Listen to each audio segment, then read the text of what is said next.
Good morning friends, আমি এখন বেশ কয়েকটা তোমাদের সাথে পুরনো ভিডিও শেয়ার করব পরপর। এগুলো বলতে পারো প্রায় বছর ঘুরে গেল ভিডিওগুলো আমার ফোনে রয়েছে। এই ভিডিওটা দেখছো কালী পুজোর আগের দিনের ভিডিও, কারণ মা সেই সময় প্রচণ্ড অসুস্থ ছিল এবং মা আমাদের বাড়িতেই ছিল, তোমরা অনেকেই জানো সেটা। কারণ সেই জন্য আমি কিন্তু ভিডিওগুলো একটাও আপলোড করতে পারিনি, এডিট করতে পারিনি। এখন এই ভিডিওগুলো একটা একটা করে আমি এডিট করে করে দেব, কারণ এই ভিডিওগুলো না ছাড়লেই নয়। এই ভিডিওগুলো আমি একটাও ডিলিট করে দিতে পারবো না ফোন থেকে, কারণ এগুলো আমার কাছে অমূল্য সম্পদের মতো, মানে সব কিছুর থেকেও অনেক বেশি দামি। এগুলো এক একটা স্মৃতি আমার কাছে, কারণ মানুষটাই এখন নেই, কিন্তু মানুষের এই যে কথাগুলো এগুলোই আমার থেকে যাবে। তো চলো পুরো ভিডিওটা দেখতে থাকো। Welcome back to my channel Paramita ব্লগে তোমাদেরকে অনেক স্বাগত জানিয়ে নতুন একটা ব্লগ শুরু করছি। কালকে হচ্ছে কালী পুজো, আর আজকে কি বলে চতুর্দশী, ভূত চতুর্দশী না কি জানি বলে। তো আজকে 14 শাক খাওয়ার নিয়ম আছে, 14 প্রদীপ দিতে হয়, তো এইসব নিয়মগুলো আজকে আছে। তো চতুর্দশী মনে হয় দুপুরের পরে লাগবে। যাই হোক, তো তোমাদের সাথে নিয়ে আজকে ভিডিওটা শুরু করছি, তো সঙ্গে থাকো, দেখতে থাকো। আশা করি আজকে ব্লগটা তোমাদের ভালো লাগবে। আর মা এসছে আমাদের বাড়িতে, কারণ মার শরীর খারাপ তোমরা সবাই জানো। তো এখন শরীরটা আরও অনেকটাই বেশি খারাপ হয়েছে, যার জন্য মাকে আমাদের বাড়িতে এনে রেখেছি। তো কি ব্যাপার, কি বৃত্তান্ত সব তোমাদেরকে পরে আমি বলছি। তো সঙ্গে থাকো, ভিডিওটা দেখতে থাকো। আর মা এখন প্রাণায়াম করতে। বাবা নিয়ে আসতুন না আপেল? আমি তো দুইটা আনছিলাম, পেঁপে, পেয়ারা, আপেল। বাবা ঠিক আছে। হ্যাঁ, দুইটাই, ওই দুইটাই বাবা দিয়ে গেছে না, মানে ওই তুমি যে নিয়ে আসছো ওই দুইটাই। তুমি তো খাওয়াই এক টুকরো করে।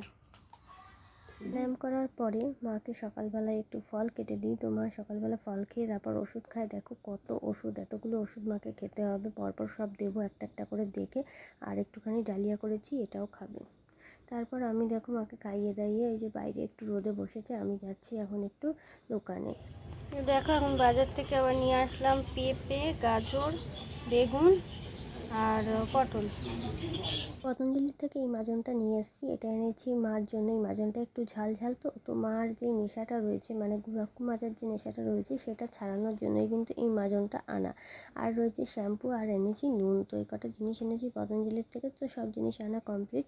তো দেখো মাকে এখন খেতে দিয়েছি, দেখো কোনটুকখানি ভাত খায়। তো একটা তরকারি দিয়েছি, এটা কিন্তু একেবারে নুন ছাড়া একটা তরকারি। আর রয়েছে শাক, মার শাক খাওয়া বারণ, তাই ওইটুকুনি একটুখানি নিয়ম রক্ষার জন্য ওইটুকু শাক দিয়েছি। আর এখানে আমরাও এখন খেয়ে নিচ্ছি। আজকে নিরামিষ রান্নাবান্না হয়েছে সব। এই হচ্ছে আজকে দুপুরের মেনু। চলো তোমাদের সঙ্গে বিকাল দেখা কমপ্লিট হয়ে গেছে, এখন বসবো একটুখানি হাতের কাজ নিয়ে, আর তারপরে বাসন মাজবো। একটু পরে মাজবো, আধা ঘন্টা মতন একটু কাজ করে নিই, কাজ করে উঠে তারপর বাসন মাজবো। কারণ এখন তো তাড়াতাড়ি অন্ধকার হয়ে যায়, তাই আর কি দেরি করে মাজতে ইচ্ছা করে না, ঠান্ডা ঠান্ডা মতো লাগে। এখন ভালোই ঠান্ডা পড়ে যাচ্ছে আস্তে আস্তে, তাই জন্য আগে মেজে নেব, তারপরে যা করার করবো। চলো সঙ্গে থাকো, তো চলো সঙ্গে থাকো, দেখতে। গুড ইভিনিং সবাইকে। চলে এসেছি মোমবাতি লাগানোর জন্য। তো মোমবাতি নিয়ে রেডি করে একেবারে বাইরে চলে এসেছি। এখন সব জায়গায় মোমবাতি দিয়ে দেবো, মানে বাইরের গেটে, ঘরের গেটে, তারপরে ঠাকুরের সিংহাসনের সামনে, ঘরের বাথরুমের দরজার সামনে, তো যেখানে যেখানে দেওয়ার মতো সব জায়গায় দিয়ে দেবো। শুধু জিমের ওই দিকটায় আর আমাদের ওই বেলগাছতলার ওখানটায়, ওই দুটো জায়গায় খালি আমি দিইনি, কারণ ওই দিকটা জিম যেহেতু খোলা রয়েছে, জিমের লোকজন রয়েছে, তো সেই কারণে ওই দিকটায় আমি এখন যাবো না বলে তোমার দাদাভাইকে বললাম যে ওই দিকটায় মোমবাতিটা তুমি দিয়ে দাও। তো ওই দিকগুলোতে ও দিয়ে দিল, আর বাকিগুলো সব আমি লাগিয়ে দিলাম, আর সব একবারে জ্বালিয়ে দিয়েছি। তো মানে এক একটা লাগাচ্ছি আর এক একটা জ্বালিয়ে দিচ্ছি, এরকমভাবেই সব জ্বালিয়ে দিয়েছি, নাহলে আবার সব কটা জ্বালাতে যেতে হতো। তো সেই কারণে আর কি একেবারে বসিয়ে একেবারে জ্বালিয়ে দিচ্ছি, এরকমভাবে সব কটা জ্বালিয়ে দিয়েছি। এবার যতক্ষণ জ্বলবে।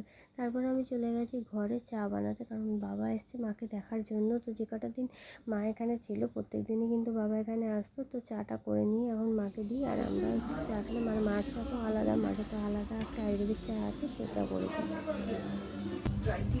হাত খোলা তারপরে এসে ডাল করলাম, আর চারটে পটল ছিল, আলু ছিল, হাত দেখাও। তরকারি করলাম, ব্যাস সবাই করছে মানে এখানে নরম তুলতুলে শরীর। তো আজকে এই নতুন বাসনগুলো আনা হয়েছে, তো এগুলো দেখেই আজকে ব্লগটা শেষ করছি। ভিডিওটা ভালো লাগলে অবশ্যই লাইক কমেন্ট শেয়ার করতে ভুলো না, চ্যানেলটা সাবস্ক্রাইব করে দিও। আমার পাশে দেখো, দেখা হচ্ছে নেক্সট ব্লগে খুব তাড়াতাড়ি। সবাই ভালো থাকো, সুস্থ থাকো। গুড নাইট সবাইকে।